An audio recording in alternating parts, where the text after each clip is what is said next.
அஸ்தமித்து 6:17 வரை செல்லும். மாதம் ஒரு தலைப்பு, தினம் ஒரு பயிற்றுனர் என்ற வகையில் இந்த மாத தலைப்பு மகிழ்ச்சிக்கான நினைவலைகள். இன்றைய பயிற்றுனர், அவரை பற்றிய ஒரு சிறிய அறிமுகம்.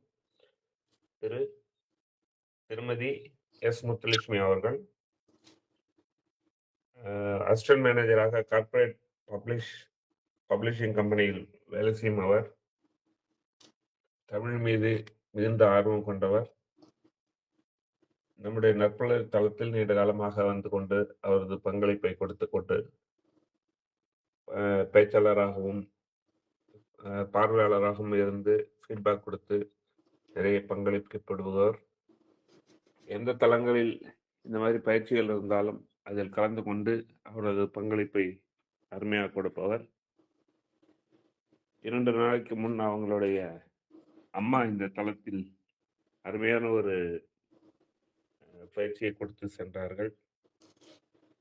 யாராலையும் மறக்க முடியாத ஒரு மகிழ்ச்சிக்கான நினைவலைகளாக பல விஷயங்களை கொடுத்தவர். இன்று 16 அடி பாய்வதற்காக முத்துலட்சுமி மேடமும் இந்த தளத்தில் அவர்களை உங்கள் சார்பாக வரவேற்கிறேன். Madam, floor is yours.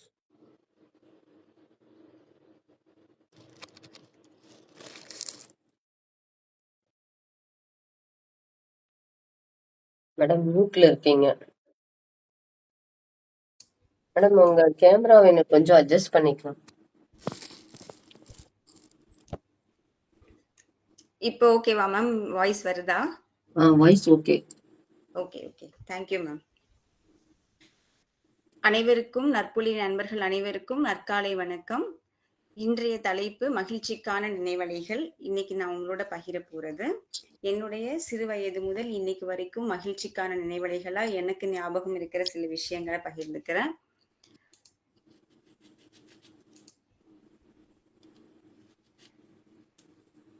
Kaiveesamma Kaiveesu, கடைக்கு போகலாம் கைவீசு, மிட்டாய் வாங்கலாம் கைவீசு, மெதுவாய் தின்னலாம் கைவீசு, சொக்காய் வாங்கலாம் கைவீசு, சொகுசாய் போடலாம் கைவீசு, கோவிலுக்கு போகலாம் கைவீசு, கும்பிட்டு வரலாம் கைவீசு.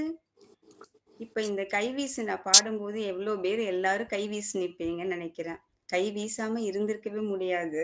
அந்த அளவுக்கு நம்ம சிறு பிராயத்துல அந்த பாடல்களை பாடும்போது அந்த அந்த வரிகளோடு சேர்ந்து நம்மளோட ஆக்ஷனும் சேர்ந்தே இருக்கும். அந்த அளவுக்கு நம்மளுடைய என்ன சொல்றது, அந்த கிரியேட்டிவிட்டி அதை தூண்டி விடுற அளவுக்கு நம்முடைய பாடல்கள் இருக்கும்.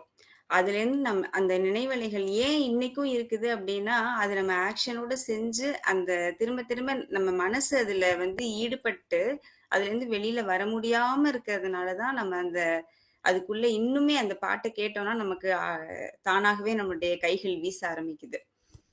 அதே மாதிரி அடுத்தது, ஆனை யானை அழகர் யானை, அழகரும் சொக்கரும் ஏறும் ஆனை, கட்டி கரும்பை முறிக்கும் ஆனை, காவேரி தண்ணீரை கலக்கும் ஆனை, குட்டி யானைக்கு கொம்பு முளைச்சுதா, பட்டணம் எல்லாம் பறந்தோடி போச்சுதா. இந்த பாடலை பாடும்போதே உண்மையிலே நம்மளும் சேர்ந்து பறந்தோடி போயிடுவோம். அந்த அளவுக்கு அந்த அது உள்ள நம்ம மூழ்கி நம்மளுடைய நினைவுகள் அப்படியே இழுத்துட்டு போயிடும் அந்த பாட்டு பாடும்போது.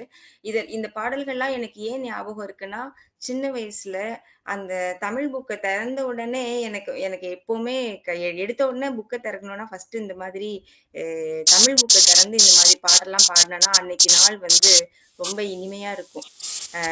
அப்படியே ஒரு ஃப்ரெஷ்ஷா இருக்கும் மைண்டு. சோர்வுகள் எல்லாமே பறந்து போயிடும். அந்த மாதிரி அப்படியே அந்த ஒரு யானை மேல நம்மளே உட்கார்ந்து போற மாதிரி ஒரு இது கிடைக்கும், ஃபீலிங் கிடைக்கும். இப்போ இது தமிழ் பாட்டுக்கு. அதே மாதிரி இங்கிலீஷ்ல பாத்தீங்கன்னா அந்த ரைம்ஸ்ல வரும்ல, chubby cheeks, dimple chin, rosy lips, teeth within, curly hair, flows in air, eyes are blue, lovely true, teacher's pet, is that you, yes yes yes. அந்த எஸ் எஸ் எஸ் சொல்லும் போதே நம்ம அப்படியே டீச்சர்ஸ் பெட்டா மாறி போய் டீச்சர் கூடயே போய் உட்காந்துருவோம். அவ்வளோ அது யார் போய் ஃபர்ஸ்ட் உட்கார்றதுன்னு சொல்லி அந்த அளவுக்கு அதுல ஒரு ஈடுபாடு. அது மாதிரி next Johnny Johnny yes papa, eating sugar no papa, telling lies no papa, open your mouth அப்படி சொல்லும் போதே வந்து நம்மளும் சேர்ந்தே சிரிச்சிடுவோம் அந்த மாதிரி. இப்படி நம்மளுடைய அந்த ஆரம்ப காலத்துல நம்ம அந்த ஸ்கூல் போறதுல இருந்து எல்லாமே வந்து அந்த ரைம்ஸோட நம்ம சேர்ந்து பாடும்போது நம்ம வேற நம்ம ஒரு குழந்தை அந்த ரைம்ஸ் வேற அந்த மாதிரி எல்லாம் எதுவுமே நமக்கு தோணாது. அந்த ரைம்ஸ்ல வர அந்த குழந்தையாவே நம்ம மாறி அப்படியே அந்த ஒரு இண்டிவிஜுவலா மாறி அதுக்குள்ளேயே லயிச்சு போய் நம்ம அதுல டிராவல் பண்ணதுனாலதான் அந்த லைன்ஸ் வந்து நமக்கு மறக்காம இருக்குது. ஸோ இப்படி சின்ன சின்ன விஷயங்கள்ல வந்து இன்னைக்கு வரைக்கும் நம்ம அப்ப 1 வயசு 2 வயசுல ஆரம்பிச்ச அந்த ரைம்ஸ் வந்து இத்தனை வருஷங்கள் நமக்கு மறக்காம இருக்குது அப்படின்னா அதுக்கு வந்து அதுக்குள்ள இருக்கிற அந்த கிரியேட்டிவிட்டி, அந்த ஈடுபாடு, அதுல இருக்கிற அந்த ஏற்ற இறக்கங்கள், அது சொல்லி கொடுத்தோம். அதனாலதான் அந்த பாடல்கள்லாம் பாடும்போதே ஆக்ஷனோட பாடுங்கன்னு சொல்லுவாங்க. எல்லா குழந்தைங்களும் எழுந்திருச்சு அப்படியே ஒரு ஆக்ஷன், ஒருத்தரும் ஒரு ஆக்ஷன் பண்ணி பண்ணி அழகா பாடுவாங்க.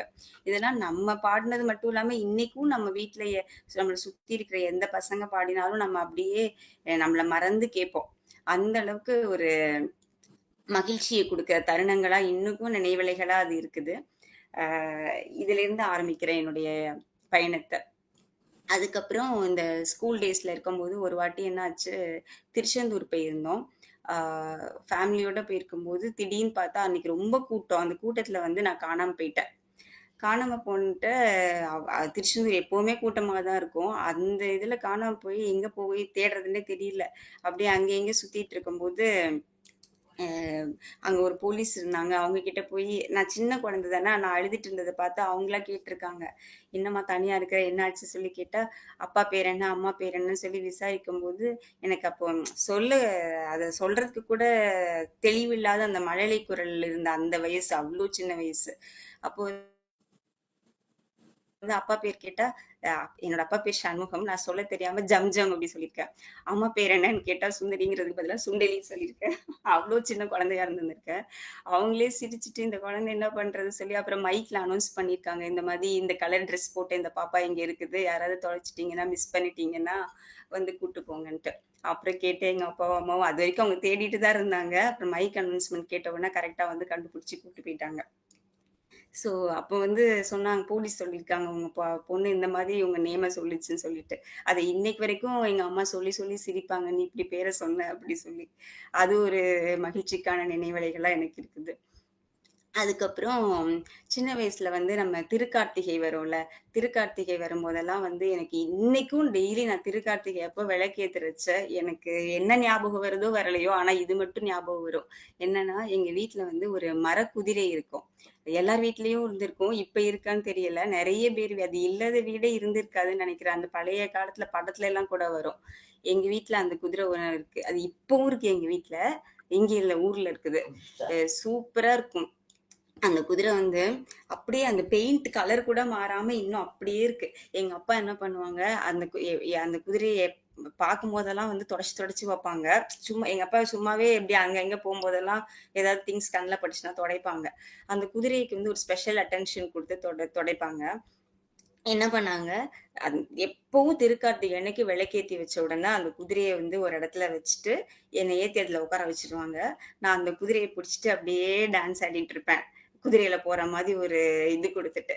அது இவ்வளோ பெரிய எனக்கு அந்த குதிரையில ஆடினதுதான் திருக்கார்த்திகையான விளக்கேத்தி வச்ச உடனே அந்த குதிரையில ஆடினதுதான் எனக்கு இன்னைக்கும் அது வந்து ஒரு மகிழ்ச்சிக்கான தருணமா அப்படியே மனசுல பதிஞ்சு மாறாம இருக்குது.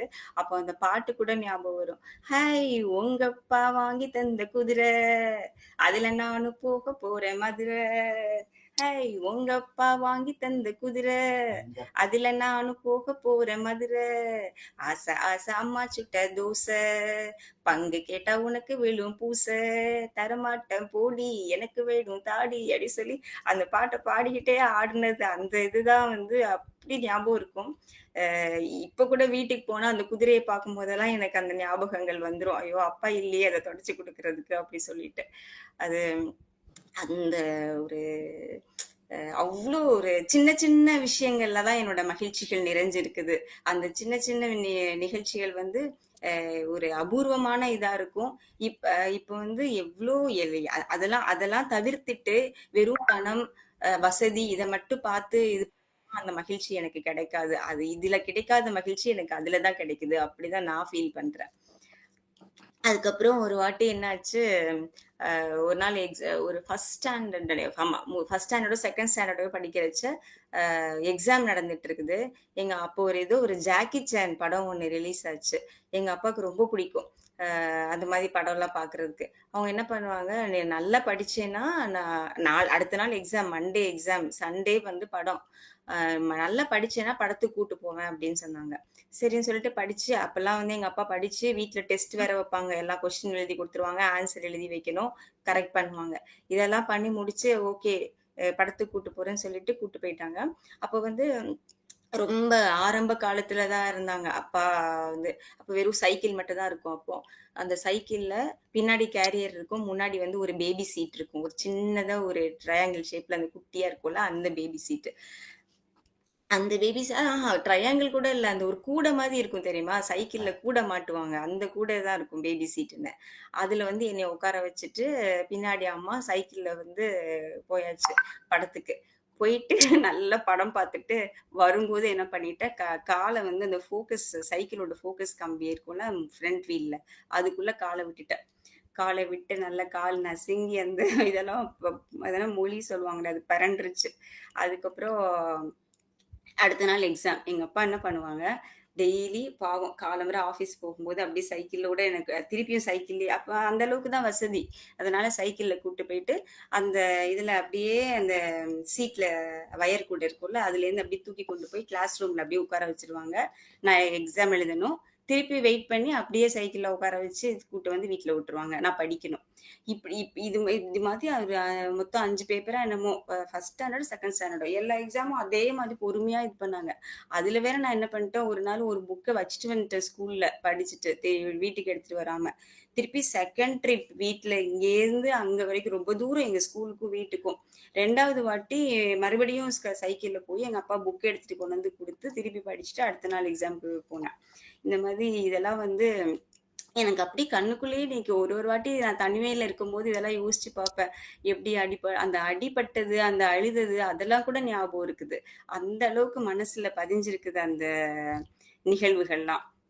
அதுக்கப்புறம் வந்து சின்ன சின்ன வயசுல இருந்தே எங்க வீட்ல வந்து ரொம்ப சொல்ல உறவு முறைகள்லாம் ரொம்ப சொல்லிக் கொடுப்பாங்க. உறவு முறைகள்னா என்னது, உறவினர்கள மட்டும் உறவு முறையா சொல்லிக் கொடுக்க மாட்டாங்க. என்ன சுத்தி நான் யாரோடலாம் பழகுறேனோ, பேசுறேனோ எல்லாரையுமே வந்து உறவு முறை சொல்லி தான் கூப்பிடணும். அப்படிதான் சொல்லுவாங்க. மரியாதை இல்லாம பேசக்கூடாது.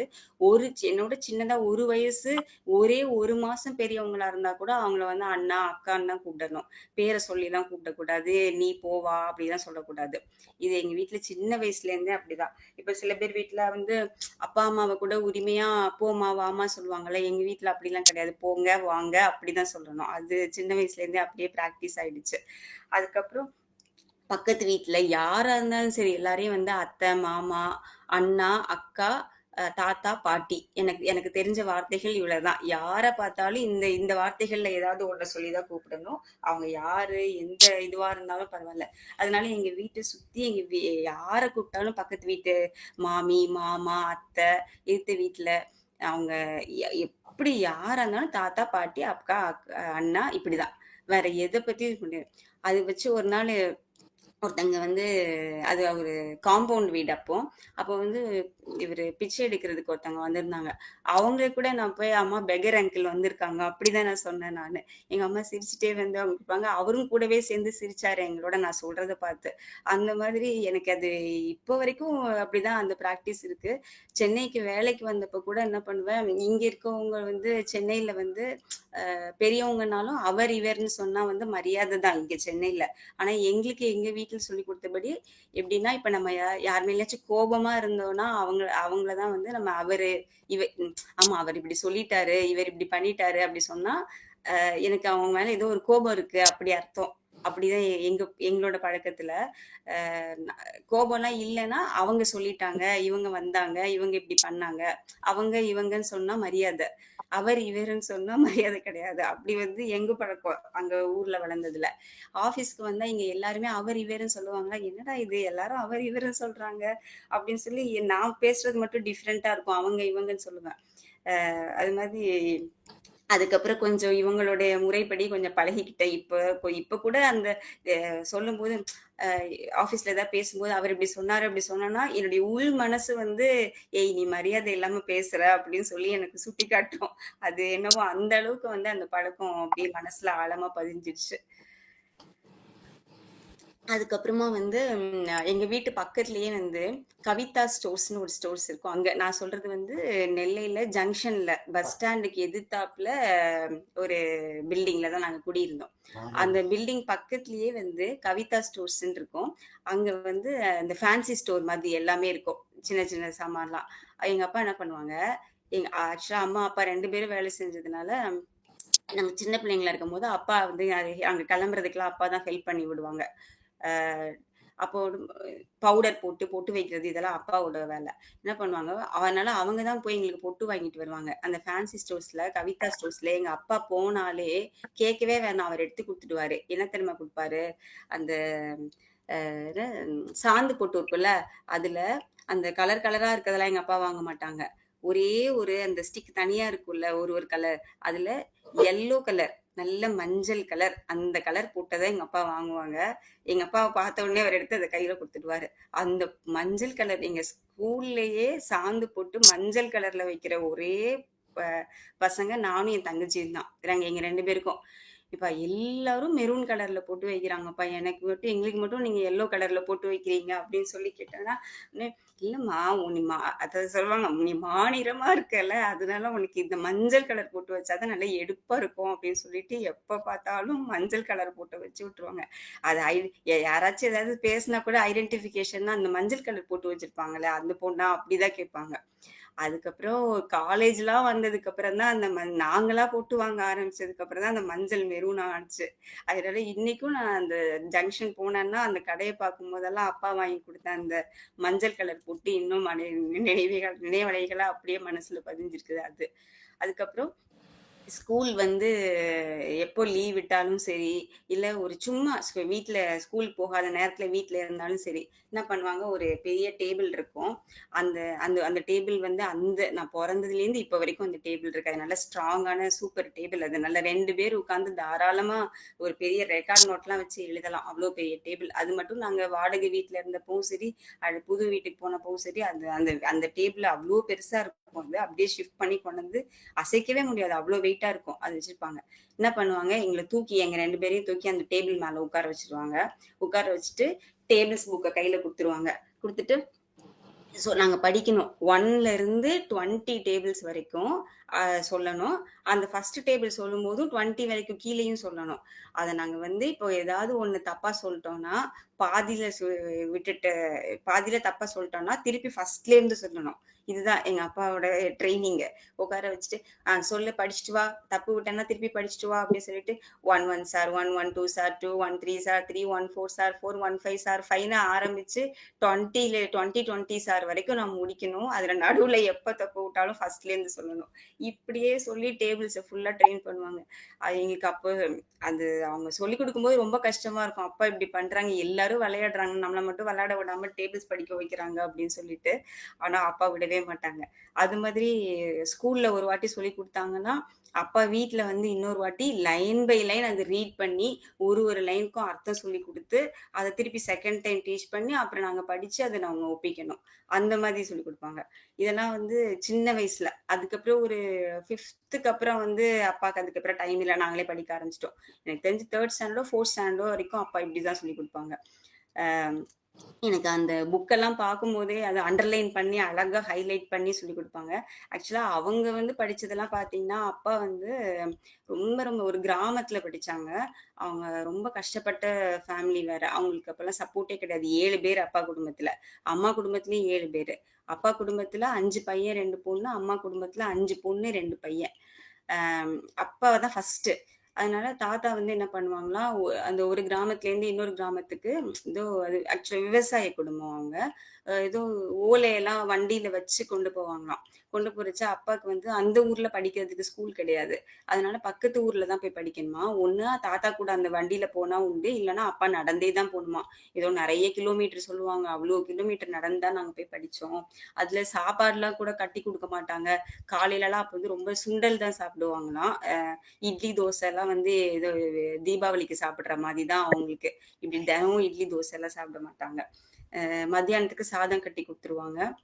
இத எடுத்துட்டு இவ்ளோ தூரம் நடந்து போயி படிப்பாங்களாம். அ நாங்க சின்ன பிள்ளைங்களா இருக்கும்போது, எங்க அப்பா கூட படிச்ச ஒரு அத்தை வந்து நாங்க அத்தைன்னு தானே சொல்லுவோம் எல்லாரையும். அவங்க வந்து ஆக்சுவலா கிறிஸ்டியன் தான்.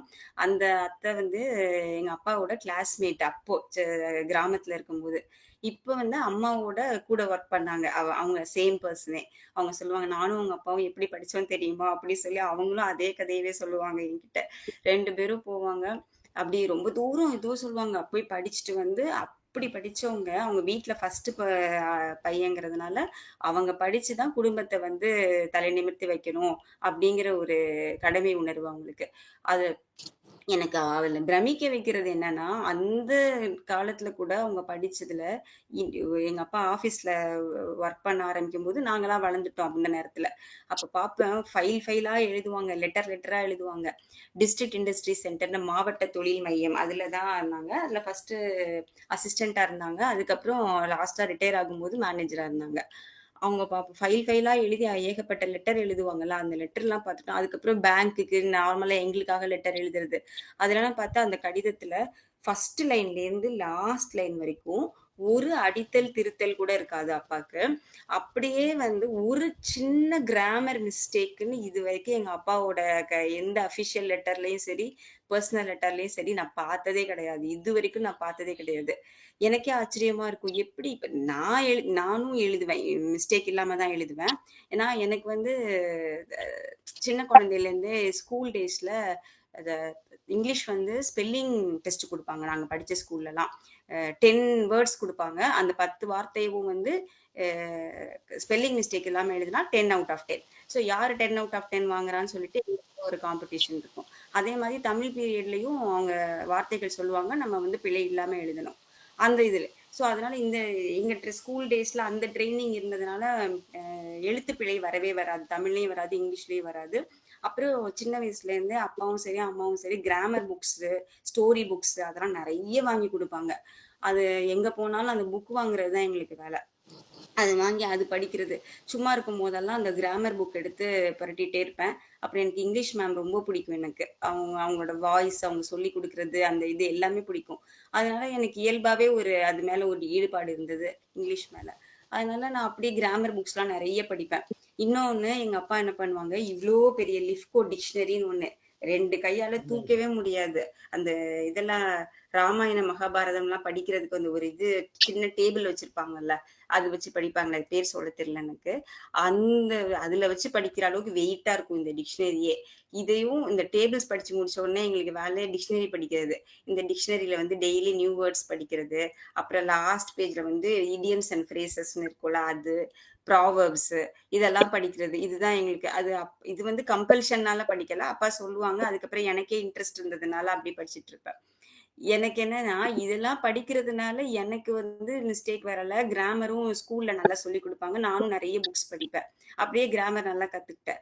ஆனா, அப்பா வந்து ஒரு கிராமத்துல அப்படி படிச்ச ஒரு நார்மலான ஒரு ஸ்கூல்ல படிச்சாங்க.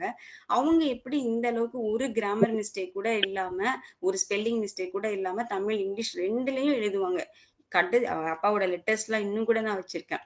எனக்கு ஆச்சரியமா இருக்கு. அதுவும் அந்த வார்த்தைகள் அவங்க பிரயோகப்படுத்துற வார்த்தைகள் எல்லாமே அவ்ளோ நல்லா இருக்கும். எங்க இருந்து தான் இவங்க இவ்ளோ கத்துக்கிட்டாங்க அப்படின்னு எனக்கு ஆச்சரியமா இருக்கும். அவ்ளோ இது யூஸ் பண்ணுவாங்க. அம் அந்த இத்தனைக்கும் அவங்க வந்து ஸ்கூல் முடிச்சுட்டு அவங்க படிச்ச டிகிரி வந்து டிகாம்னு சொல்லுவாங்க. பிகாம் கிடையாது. அந்த காலத்துல டிப்ளமோ இன் காமர்ஸ் அதுதான் அப்பா படிச்சது. படிச்சுட்டு அதுக்கப்புறம் பூம்புகார்னு ஒரு ஆஃபீஸ்ல ஒர்க் பண்ணாங்க. அதுக்கப்புறம் தான் மாவட்ட தொழில் மையம்னு சொல்லி அ ஆஃபீஸ்க்கு கவர்மெண்ட் ஆஃபீஸ்ல ஒர்க் பண்ணாங்க. அவங்க தன்னைத்தானே அவங்களாவா தான் இவ்ளோ இத கத்துக்கிட்டு அவங்க முன்னிலைப்படுத்திக்கிட்டாங்க. அதுக்கப்புறம் இ எனக்கு அது இன்னைக்கும் நான் படிச்சதுக்கு அப்புறம் இப்ப என் பையன் வந்து சிபிஎஸ்இல படிச்சான். நான் ஸ்டேட் கவர்ன்மென்ட். அப்பா படிச்சது கிராமத்து ஒரு ஸ்கூலு.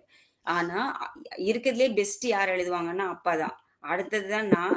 எனக்கு அப்புறம் என் பையன் சிபிஎஸ்இ ஸ்கூல்ல படிச்சானே, அவன் கூட இன்னைக்கு வரைக்கும் சம்டைம்ஸ் ஸ்பெல்லிங் மிஸ்டேக் விடுவான். அபார்ட்மெண்ட்னா 2 பி போடுவான். நான் அதை உடைப்பேன் கைய. அந்த மாதிரிலாம் பண்ணுவான். எனக்கு நான் சொல்லுவேன், எப்பிட்றா சிபிஎஸ்சில படிச்சுட்டு நீ ஸ்பெல்லிங் மிஸ்டேக் விடுற? தாத்தா பாரு அந்த ஸ்கூல்ல கிராமத்துல இருக்க ஸ்கூல்ல படிச்சுட்டு இப்ப வரைக்கும் ஒரு மிஸ்டேக் விட மாட்டாங்க அப்படின்னு சொல்றேன். அவ்வளோ அந்த அப்சர்வேஷன் பவர், ஒரு இதை சொல்லி கொடுத்தா அதை வந்து கத்துக்கணும், அதை மனசுல தக்க வச்சுக்கணும் அப்படிங்கிற அந்த ஈடுபாடு அவங்களுக்கு இருந்தது.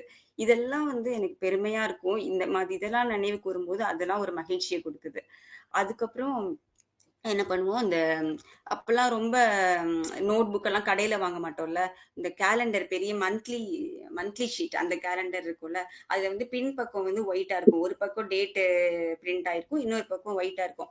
அந்த கேலண்டர் மந்த்லி பேஜஸ் எல்லாத்தையும் சேர்த்து வச்சு ஒரு புக்கா ப்ரிப்பேர் பண்ணி ஸ்டேப்லர் இல்லைன்னா தச்சு கூட கொடுப்பாங்க. எங்க அப்பா பெரிய ஊசி வச்சிருப்பாங்க, அதை வச்சு தச்சு பெரிய ஒரு A4 சைஸ் பேப்பர் அளவுக்கு நல்ல பெருசா தச்சு கொடுத்துருவாங்க. அதுல வந்து என்ன பண்ணுவோம், லெட்டர் எங்க வீட்டுக்கு வர எல்லா லெட்டர்ல இருக்கிற அந்த ஸ்டாம்ப்ஸ் எல்லாத்தையும் கலெக்ட் பண்ணி கட் பண்ணி அதுல ஒட்டி ஸ்டாம்ப் கலெக்ஷனா பண்றது. இது வந்து ஒரு பெரிய எங்களுக்குலாம் பொழுதுபோக்குன்னா அப்பெல்லாம் என்ன டிவி கிடையாது, எதுவும் கிடையாது. ஏதாவது ஓடி ஆடி விளையாடுறது, இல்லைன்னா இந்த மாதிரி ஆக்டிவிட்டிஸ் பண்றது. அந்த ஸ்டாம்ப் கலெக்ஷன் நோட் வந்து இன்னும் அப்படியே பத்திரமா வச்சிருந்தேன். ஏன்னா இப்ப அது ஊர்ல இருக்கு, இங்க இல்ல. அதெல்லாம் போய் தேடி எப்படியாவது எடுக்கணுங்கிற ஆசையா இருக்கு எனக்கு. இதுக்காக நான் யோசிக்கும் போது அந்த நோட்டெல்லாம் எங்க வச்சோன்னு தெரியலையே அப்படின்ட்டு. அதுல வந்து சில நேரம் அவங்க அப்பா ஃப்ரெண்ட்ஸ் கிட்ட யார்கிட்டயாவது இந்த ஃபாரின்ல இருந்து வர லெட்டர்ஸ் இருந்துச்சுன்னா அந்த ஃபாரின் ஸ்டாம்ப்ஸும் வாங்கி கொடுப்பாங்க. நாங்களும் எங்க ஃப்ரெண்ட்ஸ் கிட்ட இருந்து யார்கிட்டயாவது இருந்தா அதெல்லாம் வாங்கி கலெக்ட் பண்ணுவோம். அப்புறம் ரேர் பிக்சர்ஸ்லாம் இருக்கும்ல, அதையும் அதுல ஒட்டி வைப்போம். இதுக்கெல்லாம் வந்து ரொம்பலாம் செலவு பண்ணதே கிடையாது. வீட்டுக்கு வர லெட்டர்ல இருந்து வர்றது, கட் பண்றது, இருக்கிற அந்த ஒன் சைட் பேஜ்ல அதை ஒரு புக் ஆக்கி ஒட்டுறது. இதுல கிடைக்கிற மகிழ்ச்சி, அன்னைக்கு கிடைச்ச மகிழ்ச்சி இன்னைக்கு வரைக்கும் எனக்கு அது கண்டினியூ ஆயிட்டு இருக்குது. அது அதுக்கப்புறம் சின்ன வயசு பெரிய கேம்ஸ்லாம் இருக்காது. வீட்டுக்குள்ள விளையாடணும்னா அப்பா வந்து உப்பு மூட்டை தூக்குறது, பின்னாடி தூக்கி வச்சுட்டு இப்படி அங்கேயும் இங்கேயும் வீடு ஃபுல்லா சுத்துறது. அப்புறம் வந்து நாங்களே, நான் என் தங்கச்சி தம்பிலாம் வந்து என்ன பண்ணுவோம், யானை மாதிரி இப்படி முட்டி வச்சு போல முட்டியை கீழே போட்டுட்டு ஒருத்தர் மேல ஏறி ஒருத்தர் ஏறி உட்காந்து யானை தூக்கிட்டு போற மாதிரிலாம் ஆக்ஷன் பண்ணி விளையாடுவோமே சின்ன குழந்தையில. அந்த இந்த இதெல்லாம் வந்து இவ்வளவு ஒரு என்ன சொல்றது, ஆத்மார்த்தமான அன்பு அந்த மகிழ்ச்சியை கொடுத்தது அப்படிங்கிறதுக்கு எனக்கு இதுவும் மறக்க முடியாத சம்பவங்களா இருக்குது. அதுக்கப்புறம் எங்க சொன்னல அம்மா வீட்டுல வந்து 7 குழந்தைங்க. அவங்க எல்லாரோட குழந்தைங்களும் சரி, நாங்களும் சரி, ஸ்கூல் லீவ் விட்டாச்சுன்னா quarterly, half yearly, annual leave, இது எல்லாத்துக்கும் அவங்க மதுரையில நாகமலை புதுக்கோட்டையில அவங்க வீடு இருந்தது. அங்க போயிடுவோம். அது வந்து வாடகை வீடு தான், ஆனா பெரிய வீடு. ஏன்னா இவ்வளோ பெரிய ஃபேமிலியில மொத்தமா இருக்கும்போது எல்லாரும் சேர்ந்து, அது வந்து ஒரு 10-12 ஸ்டெப் இருக்கும் அந்த வீட்டுல மேல ஏறி போறதுக்கே. அத்தனை ஸ்டெப்பையும் ஏறி இறங்கி ஒரு நாளைக்கு அவ்வளோ வாட்டி ஆட்டம் போடுவோம். மொட்டை மாடிக்கு போறது, ஃபுல்லா சுத்தி தோட்டம், சின்ன சின்ன செடி எல்லாம் நிறைய இருக்கும். எல்லாத்துலயும் போட்டு ஃபுல்லா மண்ணு தான், சிமெண்ட் எல்லாம் இருக்காது. அந்த மண்ணுல உட்காந்து ஓடி ஆடி விளையாண்டு, கண்ணாமூச்சி விளையாடுறது, ஹைட் அண்ட் சீக்கு, பாண்டி கட்டம் போட்டு அந்த பாண்டி ரைட்டா ராங்கான்னு கேட்டு அந்த விளையாடுறது, பள்ளங்குழி விளையாடுறது, தாயக்கட்டையை போட்டு விளையாடுறது, நிறைய என்னென்னவோ. அந்த ஒருத்தர் கூட தனியா உட்காந்து நான் பார்த்ததே கிடையாது. எல்லாம் ஒரு வயசு வித்தியாசத்துலதான் இருப்போம். எல்லாரும் சேர்ந்து உட்காந்து ஏதாவது ஒண்ணு விளையாண்டுட்டு இருப்போம். அவ்வளோ அந்த லீவ் விட்டாலே வந்து எப்போ ஊருக்கு போவோம் அப்படிங்கிற அந்த எண்ணம் தான் இருக்கும். அந்த அளவுக்கு அந்த சின்ன வயசுல அவ்வளவு ஒரு அருமையான ஞாபகங்கள் இருக்குது அதுல. அப்புறம் இந்த ஒரு பாட்டு கூட, ரவுண்டா எல்லாரும் உட்காந்துக்கிட்டு கொலைக்கலையா முந்திரிக்கா நிறைய சுத்தி வா, கொள்ளையடிச்சவன் எங்க இருக்கான், கூட்டத்துல இருக்கான், கண்டுபிடியே அப்படின்னு சொல்லி அந்த ஒரு கல்லை தூக்கி போட்டு விளையாடுறது. இந்த மாதிரி எனக்கு அந்த விளையாட்டெல்லாம் எங்க காணாம போச்சு? இப்ப ஏன் அந்த விளையாட்டுலாம் ஒண்ணு கூட இல்ல? எல்லாரும் அந்த ஒரு சின்ன மொபைலை தூக்கி வச்சுட்டு உட்கார்ந்துடுறாங்களே. ஒரு செஸ் கூட ஆன்லைன்ல தான் விளையாடுறாங்க. அதை கூட 2 பேர் உட்கார்ந்து விளையாடாம ஒரு மிஷினும் ஒரு மனுஷனும் தான் விளையாடுறாங்க. அந்த மாதிரி ஆயிடுச்சு வாழ்க்கை அப்படி சொல்லி எனக்கு தோணும். அது நம்ம வாழ்ந்த காலத்துல அந்த மாதிரி இல்லாம நல்ல குரூப்பா எல்லாரோடய விளையாடுற வாய்ப்பு கிடைச்சதுன்னு சொல்லி அதை நினைச்சு மகிழ்ச்சி அடைகிறேன். அதுக்கப்புறம் அந்த இதுல லைப்ரரிக்கு கூட்டு போவாங்க. லைப்ரரிக்கு கூட்டு போனா எங்க அப்பாவுக்கு வந்து நிறைய ரீடிங் ஹேபிட் இருந்ததுனால லைப்ரரி கூட்டு போயிட்டு அவங்க ஏதாவது பேப்பர் படிச்சுட்டு இருப்பாங்க, எங்களை விட்டுருவாங்க. அங்க வந்து அந்த சின்ன சின்ன புக்ஸ், அம்புலி மாமா, பாலமித்ரா, மரியாதை ராமன், தெனாலி ராமன், அந்த கதைகள் அது எல்லாத்தையும் உட்காந்து படிப்போம். அந்த படிக்கும் அது மாதிரி வீட்டுல வந்து சிறுவர் மலர் வரும். அந்த சிறுவர் மலர் வந்துச்சுன்னா ஃபர்ஸ்ட் பேஜ்ல இருந்து லாஸ்ட் பேஜ் வரைக்கும் படிக்கிறது. அதுல அந்த பிள்ளையார் கதையெல்லாம் சீரீஸா வரும்ல தொடர்ச்சியா, அதை படிக்கிறது, அந்த புதிர் ஃபில் பண்றது, அந்த மாதிரி நிறைய ஒரு பிரெயினே வந்து ரொம்ப ஆக்டிவேட்டட் ஸ்டேட்ல இருக்கிற அளவுக்கு ஆக்டிவிட்டிஸ் இருக்கும். இதெல்லாம் வந்து இப்போ வரைக்கும் எனக்கு புக்கை எடுத்தோன்னா கையில இதெல்லாம் படிக்கணும், அப்போ ஒரு குழந்தையாவே மாறி நான் படிக்க ஆரம்பிச்சிருவேன். அப்படிதான் ஒரு ஃபீலிங் இருக்கும். அது மாதிரி எங்க வீட்ல வந்து எங்க அப்பா அவங்களுக்கு படிக்கிற வாய்ப்பு கம்மியா இருந்தாலும் எங்களுக்கு வந்து எல்லா வாய்ப்புகளையும் அமைச்சு கொடுக்கணும் அப்படிங்கிறதுக்காக என்ன பண்ணுவாங்க, அவங்க எங்களுக்காக மட்டும் இல்ல அவங்களும் படிப்பாங்க அந்த புக்ஸ் எல்லாம். எங்களுக்கு அந்த என்னெல்லாம் புக் அப்பா வாங்கி கொடுத்தாங்கங்கிற அந்த ஞாபகங்கள் வந்துச்சு. என்னன்னா, இந்த புக் வந்து யாருன்னா பார்த்துருப்பீங்களான்னு தெரியல. ஆனா ஏன்னா நான் வந்து எங்க வீட்டை தவிர இந்த புக்கை வேற எங்கேயுமே நான் பார்த்தது இல்லை. ஆனா நான் மோஸ்ட்லி நிறைய எங்கேயும் வெளியில போக மாட்டேன். அதனால எனக்கு அந்த வாய்ப்பு இல்லையான்னு அதுவும் தெரியல. சோவியத் யூனியன் ஒரு புக் இருக்கும். அது வந்து ஃபுல்லா வந்து ரஷ்யாவை பத்தி அதோட அவங்களோட கல்ச்சர், லைஃப் ஸ்டைலு, ஃபுட்டு, அங்க நடக்கிற நியூஸ் இதெல்லாம் இருக்கும். நல்ல ஒரு பெரிய புக்கு. அது எப்படி சொல்றது, A4 சைஸை விட பெருசு. அந்த மாதிரி அது மந்த்லி மேகசின் நினைக்கிறேன். அது எங்க சப்ஸ்கிரிப்ஷன் போட்டு விட்டாங்க. அதனால ரொம்ப நாள் ரொம்ப வருஷம் வந்துகிட்டே இருந்துச்சு அந்த புக்கு. அந்த புக்கு வந்த உடனே அந்த இதை ரேப்பரை பிரிச்சுட்டு அந்த புக்கை பிரிச்சு அதோட வாசனை அப்படி மூக்க தொலைக்கும். அப்படி ஒரு பிரிண்டிங்னா அவ்வளோ சூப்பர். அந்த பிரிண்டிங்கோட அந்த வாசனை, அந்த சோவியத் யூனியன் புக்கெல்லாம் அவ்வளோ நல்லா இருக்கும். அதை படம் பார்ப்போம், அப்படியே அழகழகா அப்படியே அட்ராக்டிவ் கலர்ஸ்ல அந்த படம் பார்க்கறது. அது ஃபர்ஸ்ட் படம் பார்த்து முடிச்சிருவோம், ஃபர்ஸ்ட் பேஜ்ல இருந்து கடைசி பேஜ் வரைக்கும். அதுக்கப்புறம் தான் அதுக்குள்ள இருக்க இதெல்லாம் படிக்கிறது. அடுத்தது ரீடர்ஸ் டைஜஸ்ட், அதுவும் சப்ஸ்கிரிப்ஷன் போட்டு வாங்கி கொடுத்தாங்க. அதுல இருக்க எல்லாத்தையும் அந்த குட்டி குட்டி கதைகள், பசில்ஸ் அதெல்லாம் படிக்கிறது. அதுக்கப்புறம் நான் காலேஜ் முடிச்சதுக்கு அப்புறம் என்ன பண்ணுவாங்கன்னா, 2 புக் எனக்கு ரொம்ப இம்பார்ட்டன்ட் புக் வாங்கி கொடுத்தாங்க அப்பா. எங்க அப்பா வந்து என்ன சொன்னா, அதாவது நமக்கு கிடைக்குதோ கிடைக்கலையோ ஆனா முயற்சி பண்ணணும் அப்படின்னு நினைப்பாங்க. அதனால எல்லா எக்ஸாமும், காம்படிட்டிவ் எக்ஸாம்ஸ் எல்லாமே எழுதணும் அப்படின்னு சொல்லிட்டு எம்ப்ளாய்மெண்ட் எக்ஸ்சேஞ்ச்னு ஒரு பேப்பர் வரும். அந்த பேப்பர் வாங்கிடுவாங்க. அதுல என்னென்னலாம் ஆட் வருதோ எல்லாத்தையும் பார்த்து எல்லாத்துக்கும் அப்ளை பண்ணணும், எல்லா எக்ஸாமும் ட்ரை பண்ணணும் அப்படின்னு சொல்லிட்டு அந்த எம்ப்ளாய்மெண்ட் எக்ஸ்சேஞ்ச்ல வர இதெல்லாம் ட்ரை பண்ணுவோம். அந்த எக்ஸாமுக்கு அப்ளை பண்றதுக்கு அந்த பேப்பரை படிக்கணும். அதுக்கப்புறம் அதுக்கு பிராக்டிஸ் பண்றதுக்கு காம்படிஷன் சக்சஸ் ரிவ்யூ, CSRன்னு ஒரு புக் இருக்கும். அது கூடயே ஒரு சப்ளிமெண்ட் புக் வரும், GK டுடே அப்படின்னு சொல்லி. இந்த புக்கும் வந்து ரொம்ப நாள் அந்த சப்ஸ்கிரிப்ஷன் வந்துகிட்டே இருந்துச்சு எனக்கு. அதுல வந்து IAS எக்ஸாம்ஸ்லாம் எப்படி ப்ரிப்பேர் பண்றதுன்னு சொல்லிட்டு அந்த IAS எக்ஸாம் கிளியர் பண்ணவங்களோட இன்டர்வியூலாம் வரும். யார் யார் என்னென்ன மேஜர் எடுத்து படிச்சாங்க, அவங்க அதுக்கு எப்படி ப்ரிப்பேர் பண்ணாங்க, எத்தனை வாட்டி அட்டம் பண்ணாங்க, அப்புறம் அந்த மாடல் கொஸ்டின் பேப்பர்ஸ் இருக்கும், எல்லாமே இருக்கும். இந்த புக்ஸு அதுக்கு இதெல்லாம் வந்து எனக்கு இன்னைக்கு வரைக்கும் ஞாபகம் இருக்கு. ஐயோ, நான் எங்க அப்பா கிட்ட கேட்டேன்னா இல்லையான்னு எனக்கு தெரியல. ஆனா எனக்கு நானே நான் கேட்டுப்பேன், அப்பாவுக்கு எப்படி வந்து இவ்வளோ எக்ஸ்போஷர் வந்தது. அவங்க வளர்ந்தது ஒரு சாதாரண கிராமத்துல. அவங்களுக்கு வந்து அவங்க அப்பா அம்மா எல்லாம் இந்த அளவுக்கு சொல்லி கொடுக்குற அளவுக்குலாம் கிடையாது. அவங்க அவங்க வேலையை பார்த்துட்டு இருப்பாங்க. படிப்புல எல்லாம் வந்து அவங்க இது பண்ணவே மாட்டாங்க. இவங்களா படிச்சுக்கணும், அவங்களுக்கு என்ன தோணுதோ இவங்க படிச்சுக்கணும், வழிகாட்டுறதுக்கெல்லாம் அந்த அளவுக்கு ஆள் கிடையாது. ஆனா அப்பா அப்போ எப்படி இவ்வளோ இன்ஃபர்மேஷனை கலெக்ட் பண்ணாங்க, எங்க இருந்து இது பண்ணாங்க, அதுக்கப்புறம் அதை எங்களுக்கும் அவங்க படிச்சதோட இல்லாம எங்களுக்கும் டிரான்ஸ்ஃபார்ம் பண்ணாங்க. இந்த மாதிரி ஒரு தந்தையா அவங்களுடைய கடமைய ஒரு இதுல கூட அவங்க தவறினதே கிடையாது. அந்த அளவுக்கு எங்கெங்கெல்லாம் அவங்களுடைய இதை எங்களுக்கு கொடுக்க முடியுமோ, அந்த இன்புட்னு சொல்லுவோம்ல, அது அதாவது எங்ககிட்ட இருந்து எதையும் எக்ஸ்பெக்ட் பண்ண மாட்டாங்க. நான் இந்த புக்கெல்லாம் வாங்கி கொடுத்ததுனால நீ IAS கலெக்டர் ஆயிடணும் அப்படின்லாம் ஃபோர்ஸ் எல்லாம் பண்ண மாட்டாங்க. உனக்கு நான் வந்து ஓபன் பண்ணி விடுறேன் டோரை, நீ வந்து அதுல இருந்து பிடிச்சி நீ என்ன வரைக்கிறியோ அது நீ வந்துக்கோ, பட் இதெல்லாம் தெரிஞ்சுக்கோ அப்படிங்கிற அளவுக்கு இருக்கிற எல்லாத்தையும் படம் போட்டு காட்டிடுவாங்க. அந்த அளவுக்கு படம் போட்டு காட்டிடுவாங்கன்னு எனக்கு ஒண்ணு ஞாபகம் வருது. எங்க அந்த சின்ன வயசுல இருந்த காலனில அப்பெல்லாம் டிவி கூட, ஃபர்ஸ்ட் டிவி வர்றதுக்கெல்லாம் முன்னாடி அந்த ஒரு ஒயிட் கலர்ல ஒரு ஸ்கிரீன், அந்த ஒரு 5-6 தெரு சந்திக்கிற இடத்துல வந்து ஒரு ஸ்கிரீன் மாதிரி கட்டி அந்த ஸ்கிரீன்ல தான் வந்து படம் போடுவாங்க. எல்லாரும் கும்பலா உட்கார்ந்து அந்த ஸ்கிரீன்ல படம் பார்ப்பாங்க. ஏதாவது முக்கியமான படம்லாம் வந்துச்சுன்னா அதுல பார்ப்பாங்க. அதுக்கப்புறம் என்னாச்சு, டிவி வந்து ஒரு வீட்ல இருக்கும். எல்லார் வீட்லயும்லாம் இருக்காது. ஒரு வீட்ல இருந்துச்சுன்னா அந்த வீட்ல போய் எல்லாரும் சேர்ந்து டிவி பார்க்கறது. அதுக்கப்புறம் தான் ஒரு வீட்டுக்கா டிவி வந்துச்சு. அதுக்கப்புறம் இப்ப மொபைல் வந்து கடைசியில ஒரு வீட்டுக்குள்ளேயே ஒரு ரூம்ல ஒருத்தர் இருக்கிற நிலைமைக்கு இன்னைக்கு வந்துட்டோம் நம்ம. தெருவுல எல்லாரும் கூடி இருந்தது போக இன்னைக்கு இந்த நிலைமையில வந்து இன்னைக்கு நிக்கிறோம். அடுத்தது எந்த நிலைமையில இருப்போம்னு அதுவும் தெரியல. ஸோ இந்த மாதிரி நிறைய சந்தோஷங்கள் இருந்தது.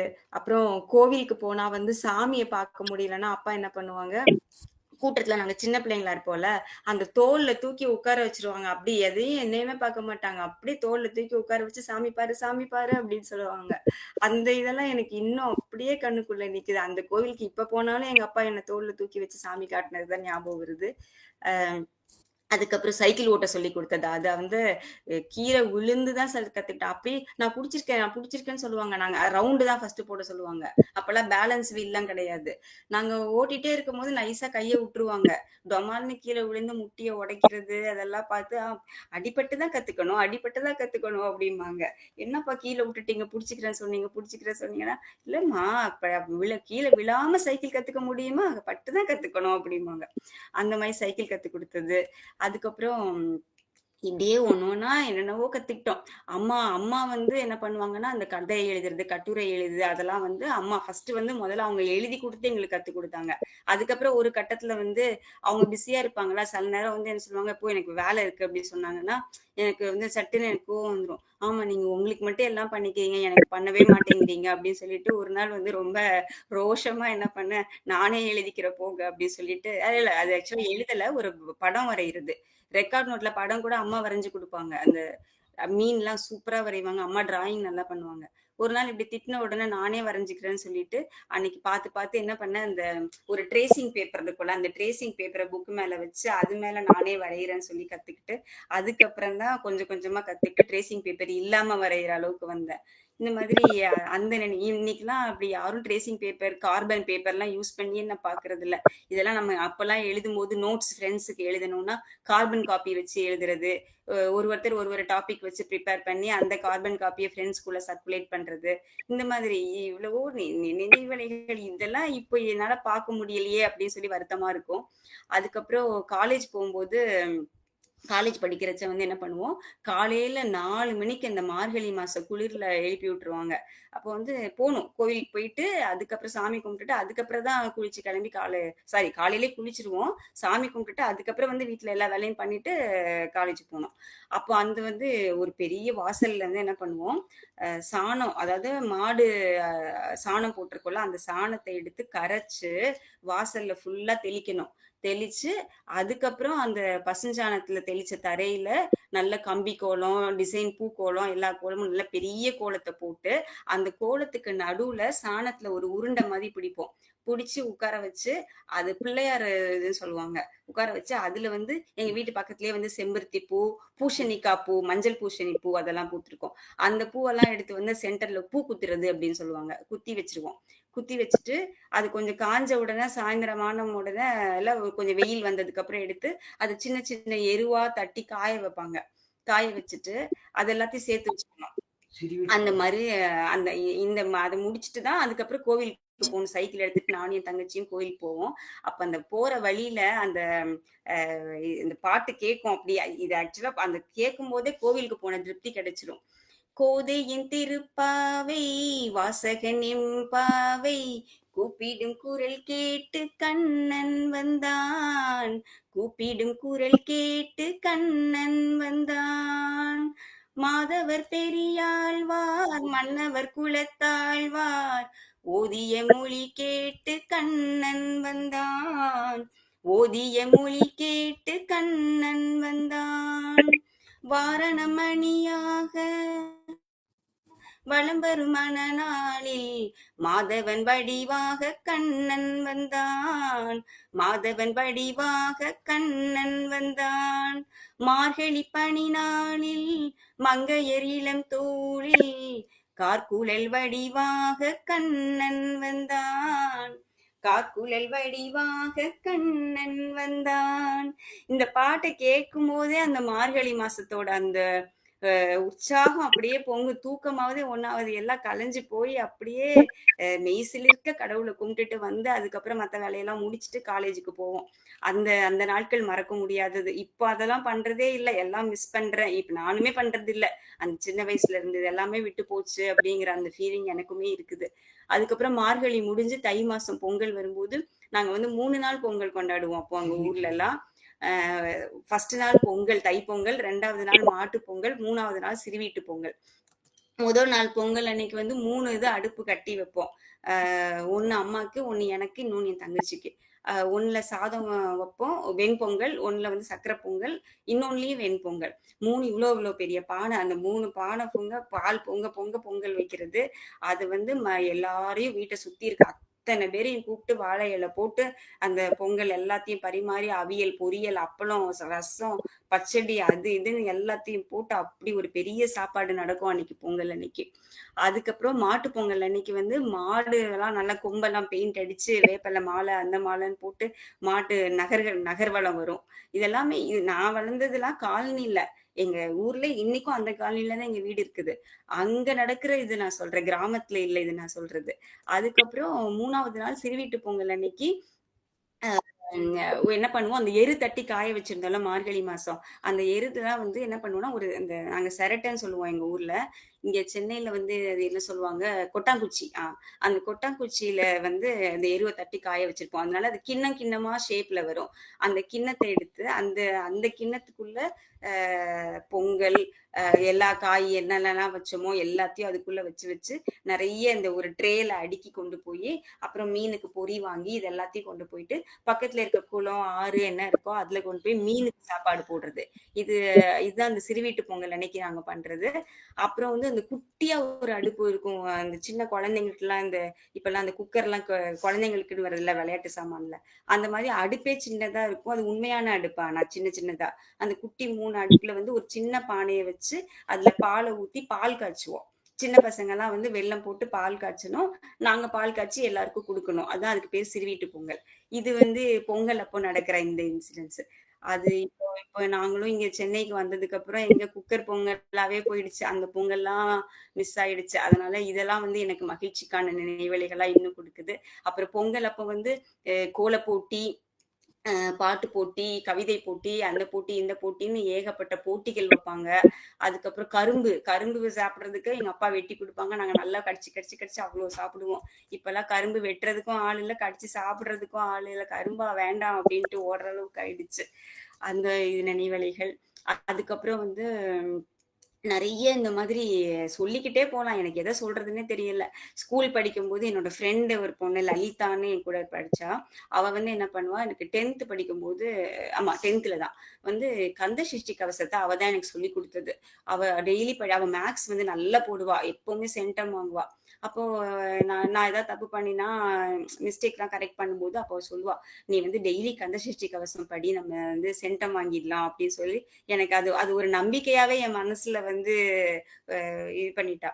அதுல இருந்து எனக்கு அந்த ஐயோ இந்த இவ்வளோ பெரிய பாட்டு நீ எப்படி பார்க்காம படிக்கிறேன்னு சொல்லுவேன். அப்புறம் அவ டெய்லி அந்த புக் எடுத்துட்டு வந்து நாங்க 2 பேரும் ஸ்கூல்ல லஞ்ச் சாப்பிட்டுட்டு லஞ்ச் முடிச்ச உடனே கந்த சஷ்டி கவசத்தை தினமும் படிப்போம். சேர்ந்தே படிச்சு படிச்சு படிச்சு அப்படியே அது மனப்பாடமாகி அவ சொன்ன மாதிரி கடைசியில 10th வந்து 99 வாங்கினேன். 1 மார்க் போயிடுச்சு. பரவாயில்ல, ஆனா கந்த சஷ்டி கவசத்தை சூப்பரா படிச்சுட்டேன் மறக்காம. அந்த இது எனக்கு மறக்க முடியல. அதுக்கப்புறம் தினம் நைட்டு வந்து தூங்குறச்ச அந்த பழைய பாடல்களை கேட்கறது. அவ்வளவுதான், சாப்பிட்டு முடிச்சோமா கையை கழுவிட்டு படுத்தோம்னா அப்படியே அந்த கண்ணதாசன் பாடல்கள் எல்லா பாடல்களையும் கேட்டுட்டு அந்த நிம்மதியான அந்த உறக்கம். இப்ப என்ன தூக்கம் வராம ஸ்ட்ரெஸ்க்கு நம்ம மாத்திரை சாப்பிடுறோம், எல்லாமே பண்றோம், ஒரே இதுவா பிக்கல் பிடிங்கெல்லாம் இருக்குது. அப்பெல்லாம் அப்படி கிடையாது.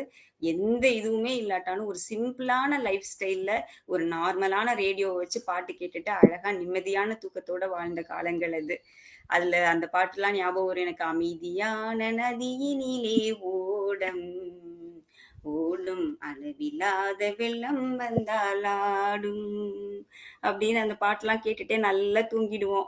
அப்புறம் காலேஜ் முடிச்சு ஸ்கூல் காலேஜ்ல அந்த ஃபேர்வெல் சாங்ஸ், பசுமை நிறைந்த நினைவுகளே, பாடி திரிந்த பறவைகளே, பழகி கழித்த தோழர்களே பறந்து செல்கின்றோம் அப்படின்னு எல்லாரும் பறந்து போயிட்டோம். ஆளாளுக்கு ஒரு இடத்துக்கு.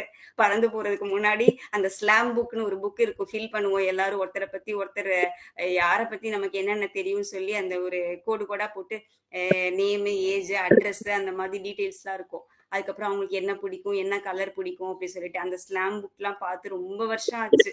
இப்போ அதெல்லாம் நான் பார்க்கவே இல்லை. இது இப்போ இருக்கான்னு போய் கேட்டு பார்க்கணும் கடையில. அந்த மாதிரி அந்த புக்கை மிஸ் பண்றேன். அதுக்கப்புறம் பாரதியாருடைய இது போட்டி, பாரதியாருடைய நினைவு நாள் அன்னைக்கு ஒரு போட்டி வச்சாங்க கல்லூரியில படிக்கும்போது. அப்போ ஒரு பாட்டு, பாரதியார் கவிதைகளை வந்து பார்க்காம எழுதி அதை வந்து அதோட எக்ஸ்பிளனேஷனும் கொடுத்தேன்.